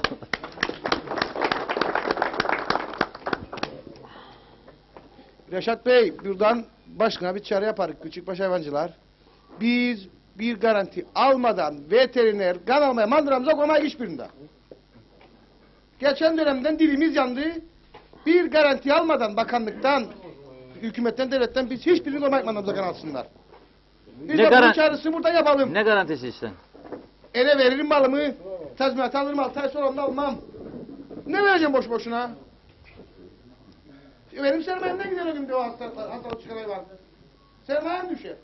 Bir destek de almam devletten. Biz başımıza kapıda çağrı yaparız. Bir an evvel bu işe bir çare bulsunlar. Yoksa bu hayvancı, büyüğü de küçüğü de buz gibi başına erimeye bu düzende. Evet. Ben teşekkür ederim. Naimoğulları da yoruldu bu işlerden. Yoruldu adamı kalktı. Gecesi gündüzü adamancı oldu geçen hafta. Yani Adam dayanamıyor. kalktı geçirtti bu düzende. Sinirle dinlemezler gene. Evet. Başımızda bir adam vardı, diktatör. Trump'ına geçti bakanlar başımızda. Evet. Ver bakalım mikrofonu Evet. arkadaşa. Selamlar, hepsinize teşekkür ederim. Bir Hoş- adopsiye daha. Ben Hoş- Tuzla'dan geldim. Hoş geldin. Uğraşta bakanlarımız da var. Eski Tarım Bakanlığı var. Milletvekillerimiz var. Başkanımız var. Köylü var. Ben hem hayvancıyım hem çiftçiyim. Kurak bir yıldayık. Geçen sene zaten kurağıydık. Bir oyunlar döndüler bize. Yok verim geldi, yok harita geçmedi, yok öyle, yok böyle. Bir taraftan kelle de başka partilerin peşine düştü. 2016'yı geçirttik para almadan. 2017, 17'yi geçirttik kuru zararla. Geldik 17-18'e. Sene gene kurak. Daha kuraklık açıklanmadı. Daha bölgeler girilmedi. Yok. Gene ayak oyunlarıyla buraya kadar daha giderik. Biraz daha arpa olduysa memlekette 30 kilo, 40 kilo dönümü biçti herkes. Biraz da borcu var. Çabalar arpayı versin. 95 lira fiyat, 80 lira açıkladı adam fiyat, 15 lira prim dediler. Arpayı da dışarıdan getirirler 110 liraya. Benim arpamı 95 lira. 95 lira. Bir de derse annem bidi. Ama neyin tohumluğunu yapacak? Tohumluk demek ben size söyleyeyim. Her sene gelir tarlalara görürdü tohumluğu. Bunu getiriyorum, bunu getiriyorum yazardı. Herkes biçti, döktü eve. 50 çeşit arpa var, 50 çeşit. Getirdi döktü gene yığının üstüne. Akisası var, atinayesi var, ahnası var. Bu tohum mu ya? Tohum mu bu? Bir de tohum koydu adını. Bir de resim bana biraz nemliydi. Almıyorum ben yine. Tamam bilem nemliyi. Alsın yine 95'e 110'a getirmesin. Ukrayna hükümeti olsun. Bizim hükümetimiz. Yerli eziyor, ediyor. Ukrayna'ya veririk topuna parayı. Arpası da kokar Ukrayna'nın. Hayvanları mırsar oldu. Başkan da çıksın söylesin. Hasta oldu. Benim arpama da gelince iskartları almıyorum. Etmiyor. 4 tane parti başkanı hükümeti geldi. İstibdat yapacak dedi. Neyin istibdatı? İnsanları ezmeden başka yoktu bu işte. Onu da söyledik. Mazot 2008'de başladı Reşat Bey. 8-9 litre alırdık destek. Geldik 2018'de hiçbir artış yoktu. 2.2 litre düştük. 9 litre nerede? 2 litre nerede? Bir de mazot desteği veririk. Yani 2 milyondan başladık 4,5. Bize bir artış yok. Gelir desteği başladık 2008'den 2018 adını koydu 35 lira adını. Ama livalma 30 oldu 80 lira. Tarla icarı 15 idi. Oldu 60 lira. Neyine geldik bunun zararcana? Arpa da olsaydı da biraz alaydı. Erkut Sağlı'ya telefon ettim. Sayın Bakanım bu arpa 13 notladı alamam der. Dışarıdan getirdiğin arpa 15'li. Onu karıştırma ya o diyor. Allah Allah. Onu karıştırma der. Nereden gelir şimdi bu arpalar? Ukrayna'dan mı? Arpalar 110 liraya alın onu. Nereden gelir arpalar? Ukrayna'dan mı Rusya'dan mı? Ukrayna'dan gelir. Ukrayna'dan. Bakalım bunun içini taş kişi para yer. Rank yer bu işlem. Ukrayna'dan güzel değil mi gelenler ya nasıl? Ukrayna'dan gelir 15'in üstündedir. Ha. Hep beyazdı, küflüydü. Evet. Hayvanları mırsar oldu. Hadi toparlayalım. Hayvancı da. Evet. Peki. Deliler payı yok öyle almaz. Bir de çiftçiler birliği onu da söyleyeceğim. Hadi sonda verelim başkanına da. Bir tane yönetim kurulu çiftçiler birliğinin arpa vermedi. Arpa ister taban fiyatını yükseltsin. Biz bu fiyatı kabul ettik taban fiyatını. Vermezler. Engeller de kurumu almasın bu arpayı. Niye bu verenler suç işlemez. Peki. Vermeyenlermiş ödül alsın. Daha fazla alsın. Çiftçiler Birliği'nde suçu var burası. İnsanlara çıksın da doğru dürüst savunsun. Da öyle konuştum da ettim de alacağım davalarına inanmıyor herkes. Peki. Peki sağ ol. Teşekkür ederek. Teşekkür ederim. Evet görünüş yok mu farklı konular değerlendirmek isteyen? Asıl derdimiz o. Onun için geldik. Herkes tabii konuşmak isteyene mikrofon açık. Buyurun tanıyalım sizi. İyi akşamlar cümleten hoş geldiniz. Hoş bulduk. Ben bu Yakın tutun mikrofonu. hali arsaların sorunlarına değinmek isterim. Bu hali arsalarda olana verildi, olmayana verildi. İkinci bir sorun. Hali arsalara elektrik bağlatılır, misallara 100 lira. Adam malına bağlatacak, ver bu kadar isterliğin. Nereden bulacak o adam? Bunlara bir sorun bulamazlar mı? Ayrıca köyümüzde elektrik direkleri 50 metre yüksekte. Gün geçmez elektrik dairesi köyden kaçmaz. Sokak lambaları yanmaz. Arıza olur. Ne oldu? Falan yerde arıza var. Elektrik direkleri 50 metre yüksekte. Sokak lambaları havaya mı aydınlatır, yere mi aydınlatır? Bunları bilen yok hiç. Gören yok. Teşekkür ederim. Evet güzel farklı bir konu bu. Elektrik direkleri 50 sene evvel de karanlığıydı köyler hem şehirler. Şimdi de pek fazla aydınlık değil. Ben Ahmet Şah. Buyurun tamam. Toplumcu Kurtuluş Partisi, Yeni Güçler, Serdalı Belediye Meclis Üyesiyim. Ben değişik bir konuya... Yakın tutun biraz mikrofonu. Ha. Ben şimdi Serdalı'dan görünecek, Elikan'a gördüğünüz siz 13 tane tömsek üzerinden geçtiniz. Ve bunlar hiç usulüne göre yapılmış değildir.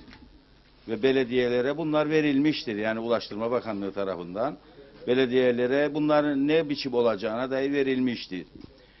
Bir de bu tömsekler hepsi de ana yol üzerindedir. Yani bilmem artık belediyenin şeyinin de dışındadır. Ulaştırma Bakanlığı'na bağlı, karayollarına bağlıdır. Şeylerini de söyleyeyim. Şeyleri ne olacak bunların? 3 metre 80 santim uzunluğu olacak. 7,5 santim de en yüksek noktası göbeğinden 7,5 santim olacak. Ve bunların şeyine göre, usulüne göre olmaması gelecek bir ambulansı da engellemektedir. Her şey, hiç sağlam arabamız kalmadı. Arabamızı götürürük, muayeneye geçer ama bu yollarda kullanamayız. Teşekkür ederim.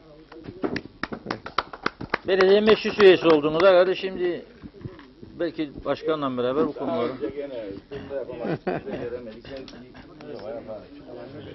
Evet. Ver bana. Nerede var mı? İyi akşamlar. İyi akşamlar. Hoş geldiniz tekrardan. Nereye geldiniz? Dediğimi tamamındayım. Ha. Dedim buradan bak, ana yoldan köşeye kadar asfalt döküldü. Burasından buraya mekanik döküldü. Bundan bu yanı yoktur. Hı. Tapu diyor bana, ana yoldan senin tarlaya çıkışına kadar asfalt dökülecek. Kabul edeyim, imzalayayım, harita işleyeyim. Ben bir anlamadım bu işi. Kimseden şikayetçi değilim. En erken bir zamanda isterim lütfen. İyi akşamlar. Sorumlu kimse ortaya çıksın. Evet. Kendim isterim. Harita üzerinde de muhtar işe yaradı senin. Nerede? Buyurun. Buyurun. Alın size ayağa kamera. Efendim hepsiniz hoş geldiniz. Hoş bulduk. İsmim Ziya Maraşlı. Bu köyde ikamet ederim. Dededen oğula toruna geçen mesleğimizi yaparak otobüsçük programlarınızda her zaman dinleyerek hayvancının, çiftçinin sorununu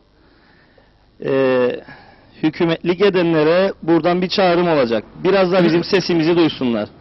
Sayın birer bir milletvekili ettik. Girdi hükümete hiç sesimizi duyurtmaz. Meslekten gelen bir adam.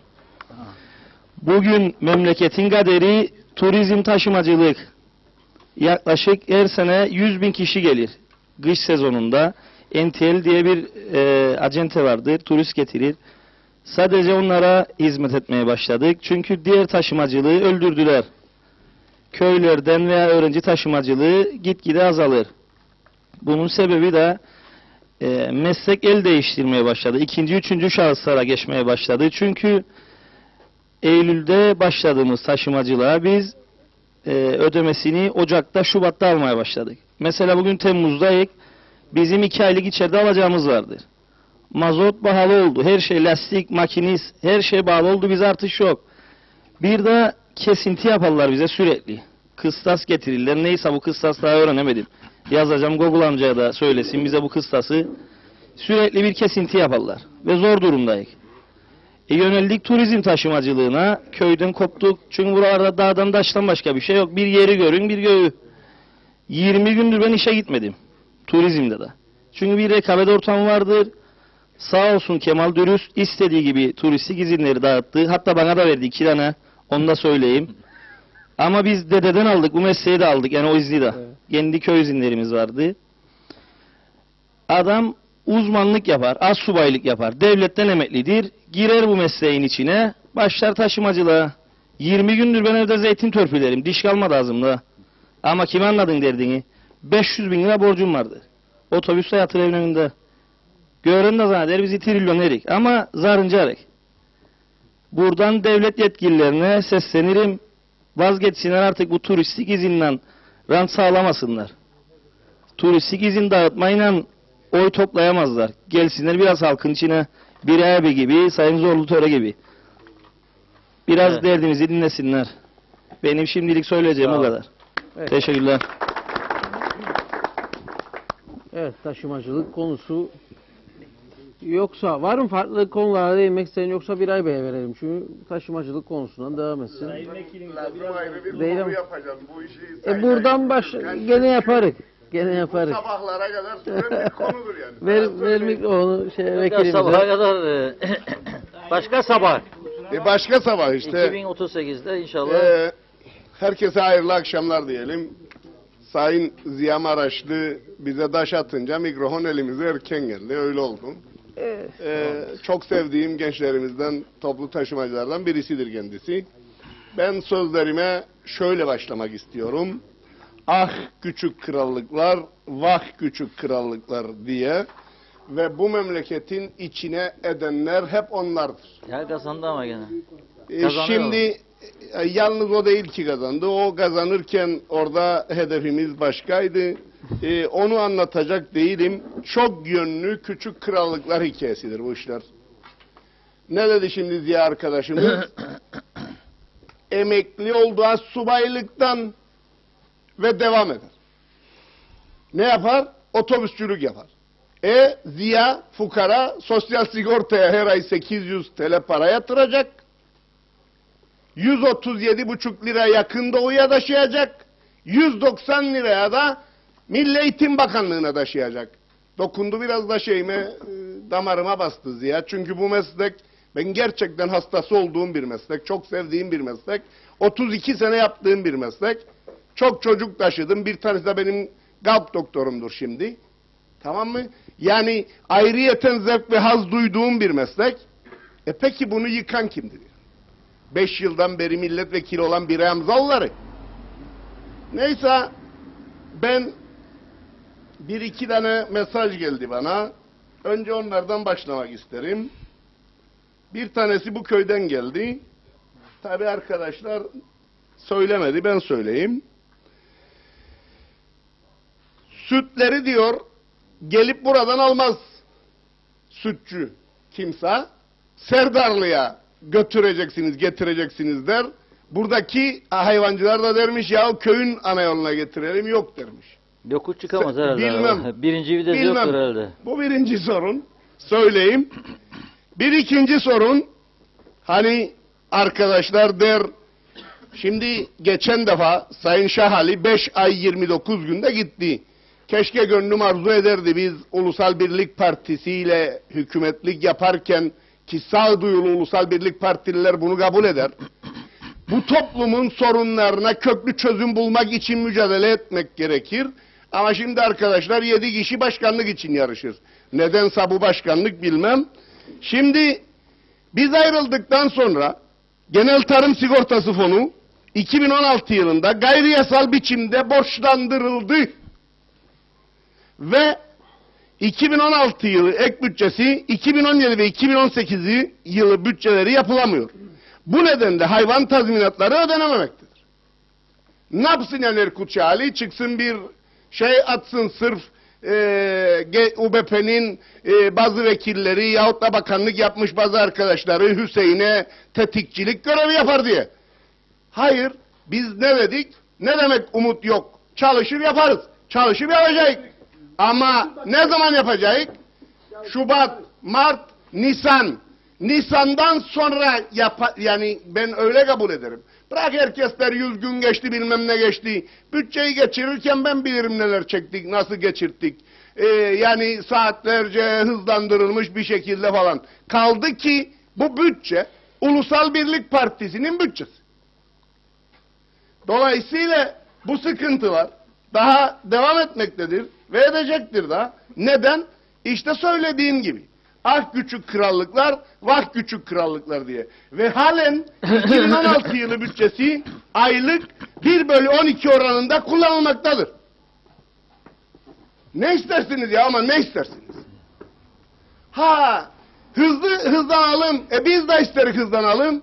Ama verin bize 25 vekil, 26 vekil. Göresiniz nasıl hızlanırlar. Tutarlar sendika başkanlıklarını, Erkut Şahali'ye saldıracaklar. Cumhuriyetçi Türk Partisi'ne saldıracaklar. Hangi yılı ödenmedin ya dostum? Hangi yılı ödenmedin? Lütfen söyler misin? 2016 yılını ödenmedin. 2017 yılını ödenmedin. 2018 yılını ödenmedin. Allah Allah. Geldim baştan çevirdim plağı geri. Hadi burada hepiniz çiftçilik yaparsınız arkadaşlar. Söyleyin bana bakalım. Söyleyin bana. 3 yıl arka arkaya hangi tarla arpa ekilir ya? Veya 2 yıl üst üste arpa ekilir mi ya? Değişim yapılması gerekir. Nasıl değişim? Nadas bırakılan tarlaya daha çok teşvik verilmesi lazım. Peki ilk kavga çıkaracak olan kimdir? Çiftçiler Birliği Başkanı. Neden? Çünkü çok arpa verir. çok miktarda arpa verir. Benim söylediğim gibi küçük krallıklar bağıracak. 3000 dönüm ekenler bakacak, bağıracak. 2000 dönüm, 5000 dönüm, 1500 dönüm, 1000 dönüm ekenler bağıracak. Hayvanlar konusunda evet iyi güzel değindiniz sayın başkanlar her ikisi de. Ama ben söylediğimin arkasındayım, sözümün de arkasındayım. Senin 500 baş ineğin varsa 4 milyon TL eder ya. Miktarı sadece. Mandrası, tuttuğun yem başka. Borcun da olabilir, harcın da olabilir. Ama ve lakin 4 milyon TL kapitali olan insana mı destek verecek? Yoksa 60 ile 150 baş hayvanı olana daha çok katkı pay verip bu dengeyi mi bulmamız lazım? Peki 250 baş hayvanı olana kulak parası mı vermek lazım? Yoksa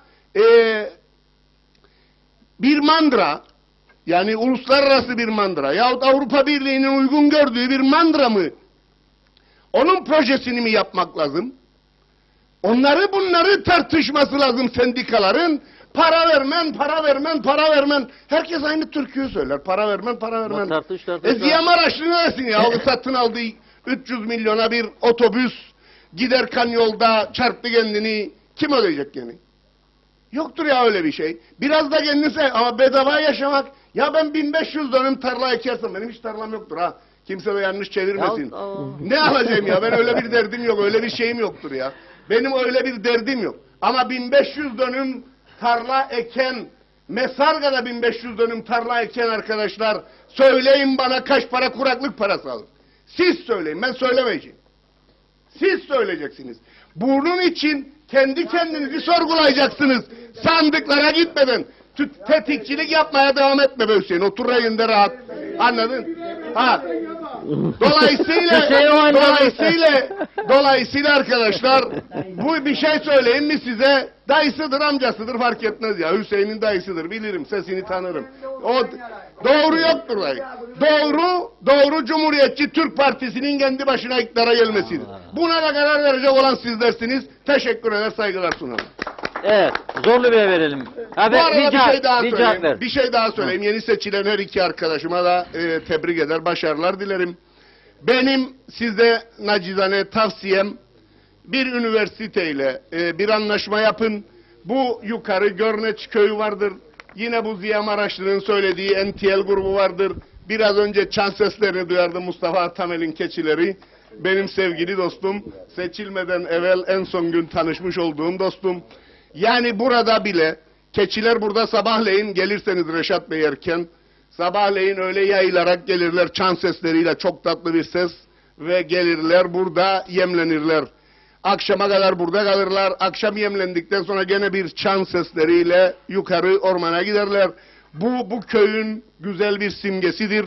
Evet. Dolayısıyla biraz bu köyde ekoagro turizm önem verirseniz Sayın Başkan, yani bu yönde destek isteyerek güzel bir köy yaratırsanız, ben Güney Kıbrıs'ta çok köylere gittim, çok yerler gördüm, sürekli kooperatifçilik bağımında çalışan bazı dostlarımız minibüs ihtiyaçları olduğunda ben ve kardeşim sürerek giderek onları götürür. Hem orada fikir sahibi oluruz, görüyoruz neler yaptıklarını, nasıl geliştiklerini, nerelere gidildiğini, neler yakalanıldığını. Bu arada bu yerel seçimlerde köy milliyetçiliği tutmadı diye iddia ederim. Bu da tabii bizim söylevlerimizden, evet sizlerin de bu programı yapmalarınızdan, ne Erenköy'de ne de Çatoz'da köy milliyetçiliği tutmadı. Her iki yerde de küçük köylerden belediye başkan adayları kazanmıştır. Dolayısıyla kendilerini tebrik eder, teşekkürlerimi sunarım. Bravo. Ver arkadaşlar. Amin.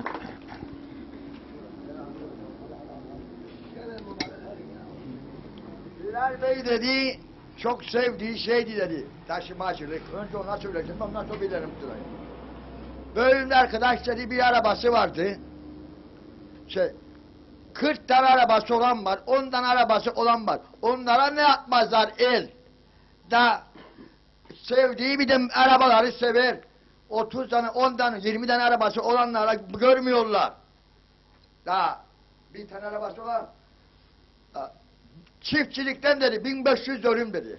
1500 dönüm eken dedi, 500 dönüm eken dedi şey. Bir bakan alırsa 10 milyar, 15 milyar. Başbakan da alırsa 20 milyar. Filay Bey de 15 milyar alırsa da 1000 dönüm arazi eker. Uzmanlar vardı bu işte. Hemen hayvancılıkta 300 tane hayvan ederse uzmanlar var bu işte. Gelsin de baksın 1000 dönümden ne kadar kazanır senede, çocuğuna bile yemek getirmiyor. Ve gelmesin burası badesin. 1000 dönümle 1500 dönüm, 300 taneyle 400 tane inek, 15 milyar bir adam alır, bir çantacıyla gider, bakanlığa da milletvekili alır. Ve insanlar da çiftçilik, hayvancılık yapar. Acaba yağmur yağacak mı, yağmayacak mı davası? Olacak mı, olmayacak mı davası? Ben çocuğumu okula gideceğim, boşanacağım mı, yollayacağım, gelmeyen parayı boşanacağım, batacağım. Ama Bilal Bey'in çocuğu varsa 15 milyarı vardı. Ayırsın çocuğunu okursun, o bulacak ama ben hesapsız paraların üstüne çocuklarımı okudurum ve hesapsız paralarla yola çıkarım. Öyle ahkam kesmeyle söylediler olmaz. Verince tepeye diyor, verdik tepeye, edin gene iktidar edecek kendini, daha fazla ağzımıza sıçacak. Yok ya onu söyleme, onu daha söyleme. fazla ağzımıza sıçacak. Yasaktır o, yasaktır o. İktidar Öyle... etmedik kendini, tabi öyle günlere gelir. O yasaktır. Onun Evet. için... Peki. Etsin bu çiftçiyi de, memur, hayvancıyı da memur etsin de başka bir şey istemez, bu hayvancı çiftçiyi de kendidir. Tamam. Bravo. Evet. Ver ondan sonra. Ne? Doğrular söylerim ya. 15 milyar alan adam hakkam geçer bu. Hadi ondan sonra da zorlu verelim. Evet. Reşat Bey öncelikle iyi akşamlar. İyi akşamlar. Haftalar var gelemedik biz programlara. Biz de bir hafta ara verdik. Evet. Sen de şimdi tabii artık belediye meclis üyesi oldun. Kutluyoruz seni de. Güzellikle sağ olun. Hayırlı uğurlu Reşat olsun. Bey, sağ olun. Reşat Bey şimdi öncelikle hep arkadaşlarla dinledim. Gerçi bir kooperatifleşme tutturduk giderik. Bu memlekette ne geldiyse başımıza bu kooperatiflerden geldi. Bunu her gazetelerde de her gün görmekteyiz. Sağ olsun son zamanlarda bu Kooperatif Merkez Bankası'nda olan bazı durumlarda bir arkadaşımızı görevden alacaklardı. Ve onun bir hıncıyla diğer levazım, Kopgaz, Bimboğa, iştirakler altında bir anda kooperatiften koparıldı bu örgütler. Başka birlikler kuruldu. Ve geldiğimiz nokta ortada şu anda. Bu memlekette her şey başıboş bir hal aldı. Bir gün sabahtan uyanıyoruz. Etin fiyatı 60'tan 70 olur. Bir gün sabahtan uyanırız. 3 tane yemci var bu memlekette. Sabahtan biri 6 telekor, akşam öteki 12 telekor. Allah Allah. Ya inanılmaz bir şey. Böyle başıboş, böyle her şey hırsızlık üstüne vuruldu. Daha düşünün Reşat Bey, aylar evvelinde Güzelyurt'ta bir eylem oldu. 1,5 ay evvel. Nereden dolayı? Dövizin yükselmesinden dolayı hayvancıya 20 kuruş bir zam istemiştik. Verildi bize. Ve bu esnada dövizde hiçbir artış olmamasına rağmen bir gün sabahtan uyandık. Yeme 6-12 TL arası zamlar kondu. Ama sütün fiyatı aynı. Aynı. Tabii şimdi süte zam. Süte zam. Zaten süte o 20 kuruşu verdiler. İmalatçılara bizden fazla verdiler. Sırf süt satılsın diye. Bir de durum bu var. Yani öyle dönerik bu hayvancının ensesinden birileri rant sağlar. Böyle dönerik rant sağlar. Ama kimse düşünmesin, kimse üzülmesin. Bu memlekette bu hayvancılık ve çiftçilik zenginlerin işi olacak Reşat Bey. Köylerde artık hayvancılık, çiftçilik yapılmayacak. Bugün döner sistem sayım yeri kurulu bu memlekette. Bu memlekette öyle bir kapasitede hayvancılık kaldıracak memleket değil. Biz 100 kilo sütleri satamıyoruz. Adamlar döner sistem sayım yeri yapmaktadırlar. Bir, niçin? Çünkü ilerisini görüyor adamlar. Çünkü sistem öyle bir kuruldu, köylerde hayvancılık yapılmayacak. Bu memlekette 4-5 tane tüccar bu işi yapacak. Geri kalan köylü hayvancılık yapmayacak. Sistem onun üstüne görülür. Hepsi batı. Ne yapacak bu insanlar? Yapmayacak hiçbir şey. Zaten kimin umurunda Reşat Bey? Fark etmezsiniz birlikler. Bu yem zammından sonra ses çıktı mı birliklerde? Başkan diyor bala. Bala kalmadı tarlalarda. Zaten ben aldım. Herkes aldı balasını. Ama baskın 200 TL. 150 TL'ye bal aldık. Bitti artık. Biz aldık alacağımızı. İster gelsin Türkiye'den, ister gelsin yurt dışından, ister gelmesin. Zamanında bir işi yapacak, zamanında yapacak. Ben kendi balamı aldım. Şimdi bala gelecekmiş. Bana ne bala geleceğiz? Ben zaten yarı hayvanları sattım aldım balayı. Yani her şey zamanında. Birlikler eleştirmeyi bilir. Önce hayvancı kimdir onun tanımını koyacak. Öyle 3 tane koyunu olan hayvancı değil. 1500 ineği olan da hayvancı değil. Onlar tüccardır artık. Ayıracak. Gerçek hayvancıyı çıkaracak ortaya. Teşvikler gerçek hayvancıya verilecek. Bizim bu memlekette öyle bir düzen kurduk. Herkes bir şeyler yapmaktadır. Kimin ne yaptığı da belli değil. Şimdi bir tezgah var. Çömlekçi kapanmak istenmektedir. Bu bir duyumdur. Ama bu duyum gerçekleşecek Reşat Bey. Unutmayın. Ve çömlekçinin arazilerine diktiler gözleri. Onun içindeki hayvanlar güzel. Bazı bölgelerde bizim küçükbaş yok oldu. Oradan damızlık hayvan üretse gerçekten çok iyiydi. Ama bizim şimdi çömlekçiyi kapatma ve oradaki arazilerin birçoğunu zaten belli başlı hayvancılara vermektedirler. Ha geri kalanları da yetmedi o verdikleri. Geri kalanları da yani çömlekçiyi şimdi hedef konuldu. Baskı uygulanır. Çömlekçiyi kapatma yönünde büyük bir baskı var. Ha bunu başarabilirler mi? Bence hayvancı da herkes sahip çıkması lazım. Çömlekçi bugün kurulan bir yer değil. Onun için Reşat Bey, yani söylenecek çok şey var Reşat Bey. Yalnız bu birlikler kendi kendine çeki düzen versin. Kendi hayvancısına, kendi üreticisine sahip çıksın. Çünkü birkaç seneye kadar bu memlekette üretici, hayvancı mumunu arayacak. Bu köylerde gezeceğiz. Gene konuşacağız. Mumunu arayacak. Ne hayvancı bulacağız ne hiç. 3 tane tüccar bu işi üretecek ve bu halk o üründen beslenecek Reşat Bey. Teşekkür ederim. Sağ ol. Birkaç kelime daha edeyim. Zorlu Bey'le bitirecek. 2 kelime buyur. 2-3 kelime. Şimdi bakın demin söylediğim birkaç şeyi eksik bıraktım. Ona eklemek isterim. Kimseyle kavgamız yoktur. Bizim aksine halkımızı daha yukarı bir çıtaya çekebilmektir. Bütün derdimiz, gaylemiz. Ne dedi arkadaşlar? Yapın bizi de memur. Memur yaptığında enflasyon da olacak, tükenecek ve bitecek. Bizim derdimiz üretime destek verebilmektir. Ancak uzun süreli kalamadığımız için geçmişte de hep söyledim, gene söyleyeyim, bu programda da söyleyeyim. Tilkiyi koyduk, tavukları beklesin. Dolayısıyla oradan bir sıkıntı doğdu. O sıkıntının arkasından toparlayabilmek zaman isteyen bir olgudur. Evet. Biz hükümete geldikten sonra bu yeni dönemde süt paraları düzenli ne zaman ödendi, hangi dönemde ödendi? Yalnız Cumhuriyetçi Türk Partisi döneminde ödendi. Yok, yalandı. %13'ün üstünde nemi olan arpalar alınmamaktadır. Ama bir şey daha vardır. Bunu söylemeden geçemeyeceğim. Topraklı arpa satarız devlete.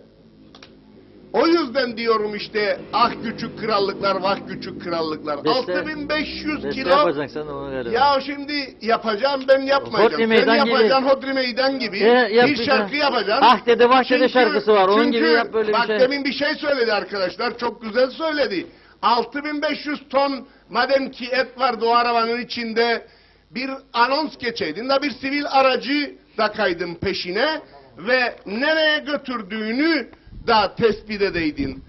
Ama kim yapmadı bunu? Hükümet.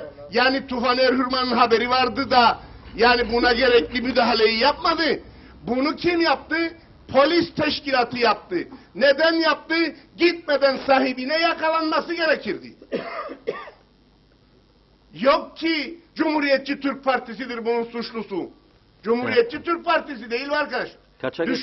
Kaçak et. Kim geçirttiyse bırakacaktı polis kendini, takip edecekti arkadan, Tam Sayın Reşat Akar'a teslim ederken Yok basacaktı, Allah alacaktı. Allah. Evet, hikaye buradadır. Dolayısıyla ben ne bileyim kime geldi ya. Ben FBI ajanı değilim ya.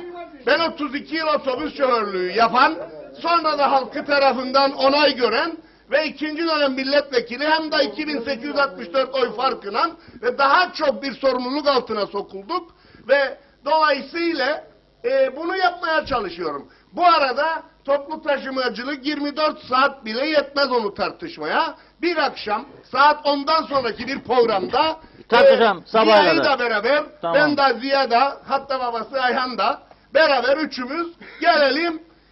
Orada benim unuttuklarımı, bilmediklerimi, yeni dönemde 5 sene içerisinde hortlayanları ki bilmediğim bir şey yoktur diye iddia Hepsini ederim. çağıralım diyorsun. Hepsini konuşalım. Hatta telefon bağlantısı da alalım ve bütün şoförler Konuşsun. sıkıntılarını, dertlerini söylesinler. Yeniden bir gündem yaratalım. Tamam. Teşekkür eder, Tamam. saygılar sunarım. Evet, Zorlu Bey'e verelim, onunla tamamlayalım. Çok değerli belediye başkanımız, köyümüzün muhtarı, civar köylerden gelen değerli arkadaşlar, Görneşli arkadaşlarım, Hayvancılar Birliği Başkanımız. Tabii Diyalog TV çok uzun oldu bu programları yapıyor. Ben de büyük bir ekseriyetine katıldım. Kısa bazı programlara da katılamadım tabii ki seçim dolayısıyla ve Diyalog TV'nin farklı konseptlere de girmesi dolayısıyla. Ama Görneç Köyü deyince ben buraya mutlaka gelmek istedim. Çünkü Görneç sık sık geldiğim köylerimizden bir tanesidir.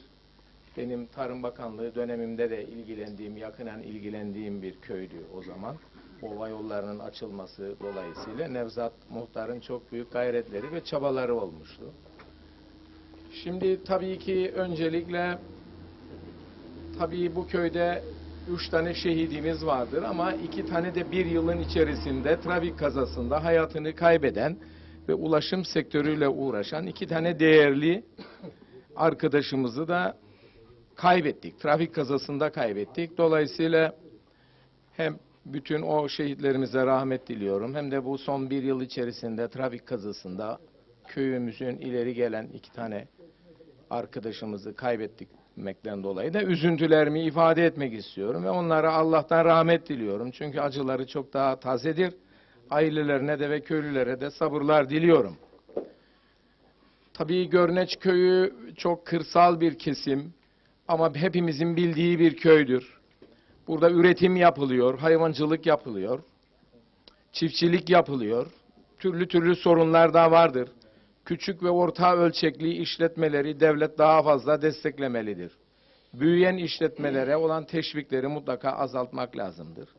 Hayvan hastalıklarıyla mücadele etme konusunda mutlaka veteriner dairesi çok daha etkin görevler yapmalıdır. Ama geçmiş dönemde bildiğim kadarıyla Tarım Bakanlığı hayvan hastalıklarıyla ilgili ciddi bir mücadele yaptı ama hayvancılar bu hastalıklarla olan mücadeleden de rahatsız oldular. Neden? Çünkü hayvanları kesiliyor, kasaba gidiyor veya imha ediliyor ama yerine gelmiyor. Teşvik almada da sıkıntı çekiyorlar. Dolayısıyla bir bakarsınız ki mandıra ağıl boşalmış. Bunlara çare bulmak lazımdır. Devlet üretme çiftliklerinden arkadaşlar bahsetti. Buralarda mutlaka damızlık hayvan yetiştiriciliği ve sertifikalı tohum yetiştiriciliği ön plana çıkarılmalı. Ticari olarak devlet üretme çiftlikleri devlet tüccarlık yapar şekilde olmamalıdır. Esas hedef üreticiye ve hayvan yetiştiriciye sertifikalı tohum ve damızlık hayvan vermesi olmalıdır. Ama bunlar nedense bir türlü yapılamıyor. Bu et ithali konusunda da ben doğru bunları görmüyorum. Evet, nitelikli ete zaman zaman Kuzey Kıbrıs Türk Cumhuriyeti'nin ihtiyacı oluyor ama bu kontrolü yapmak fevkalade bazen zorlaşıyor ve suistimal ediliyor. Onun için ben et ithalinden ziyade yerli üretimin teşvik edilmesi, hayvancıların daha fazla kazanç elde etmeleri ve hayvancılığa teşvik ettirilmeleri gerektiğine inanıyorum. Sulu tarım olmadan artık hayvancılık yapılamaz. İnşallah 2020 yılında Anavatan Türkiye'den gelen bu su ülkemizde bir tarım sulama suyu olarak da inşallah verilecek ve saldım çayıra Mevlam kayıra zihniyetiyle hayvancılık yapılmasından hayvancılarımız da kurtarılmış olacak. Tabii ki Görneç gibi yerde keçi yetiştiriciliği veya koyun yetiştiriciliği fevkalade önemlidir. Çünkü merada yetişen bir hayvan veya otlanan bir hayvanın sütü fevkalade daha iyidir. O da bilinen bir olaydır.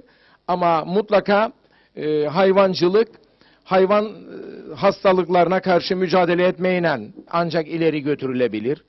Döl verimi daha ileriye götürülerek elde edilebilir. Teşvikler daha fazla çoğaltılarak elde edilebilir. Bunlar yapılırsa kombine bir hayvancılık ortaya yere çıkar ve sonunda da küçük ve orta ölçekli işletmeler hedef alınırsa hayvancılık ülkede yayılabilir. Aksi halde küçük ve orta ölçekli hayvancılık yapanlar zaman içerisinde yok olup gidecektir. Ben de katılıyorum, 2-3 sene içinde veya 5 sene içerisinde küçükbaş hayvancılık özellikle kurak gelmesinden dolayı yılların veya işte hem bu sene kurak geldi hem de mevsimsiz yağışlar oldu. Dolayısıyla küçükbaş hayvanlara yem de kalmadı arazilerde. Saldım çayıra, Mevlam kayıra, mera da yok. Dolayısıyla çok büyük zararlar da oluştu. Tarım sigortasında, tabii tarım sigortasının da farklı sıkıntılar vardır. Ödemeler gecikiyor.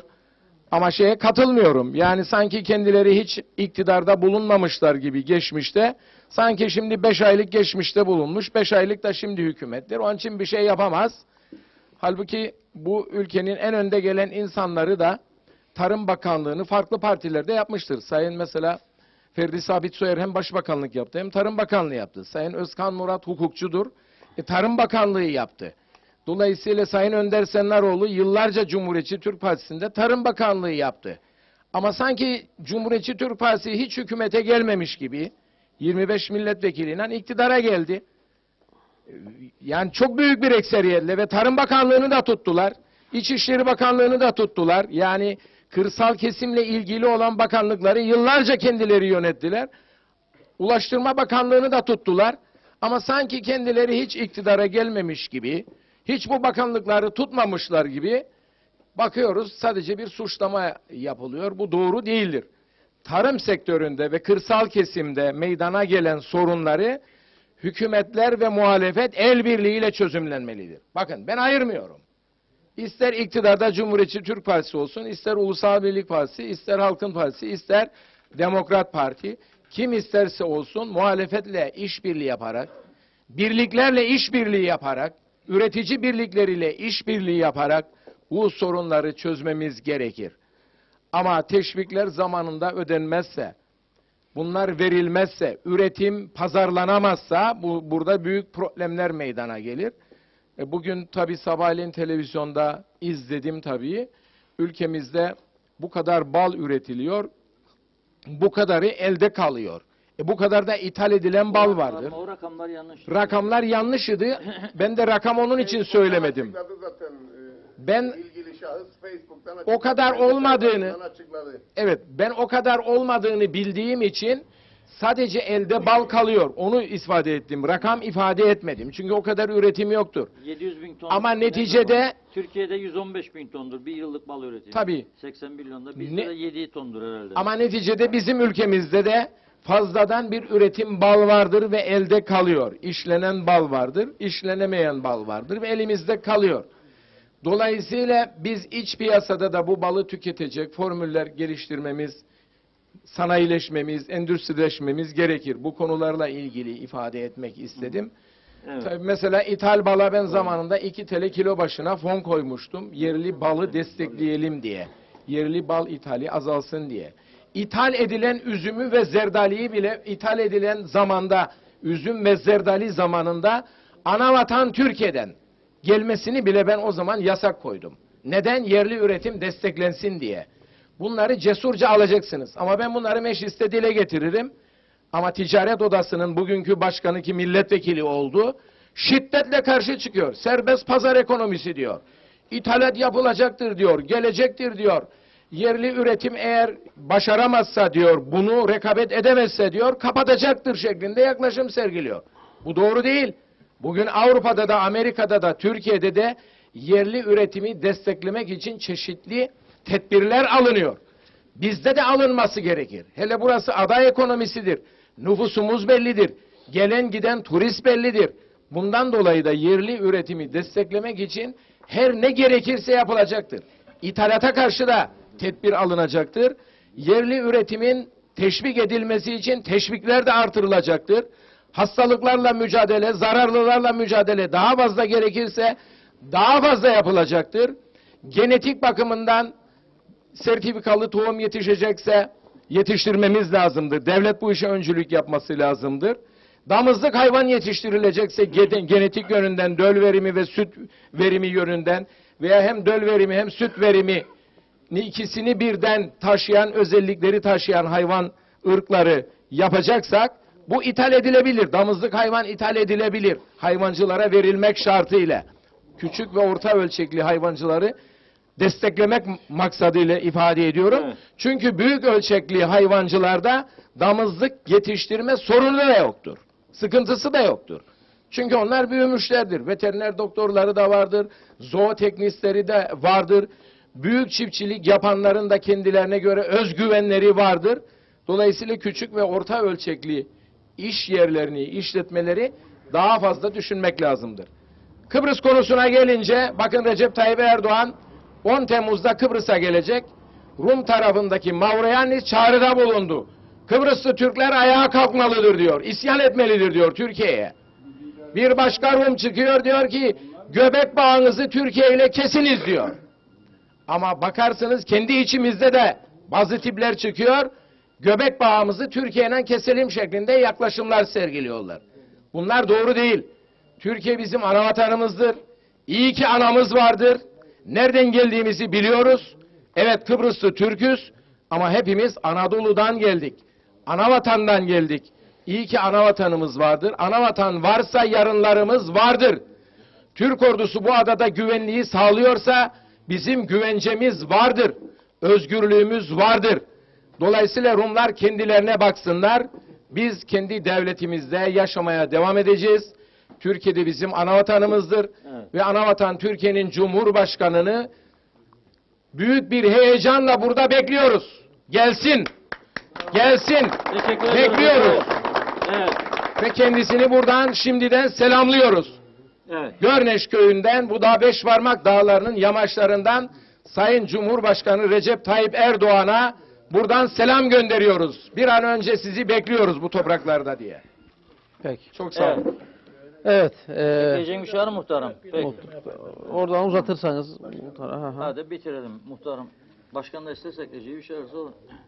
Evet, programımızın sonuna gelirken eklemek istediğim, arkadaşların da konuşmalarından çıkarttığım bazı şeyler vardır. Onları da eklemek istiyorum müsaadeniz varsa. Tabii buyurun.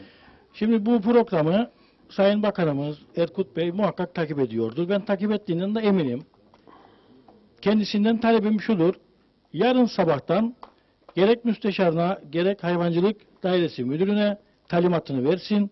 Köyümüze gelsin. Bu ağlar bölgesiyle ilgili asfaltlama çalışmasına bir an önce başlamasını... Ben sinek parası isteyeceğim yarın bakandan. Çünkü başlamasını... her tarafı ilaç isterim. Onun için Erkut Bey'den alacağım parasını. Evet. Başlamasını talep edelim. 2 aylık bakandan olmaz. Evet.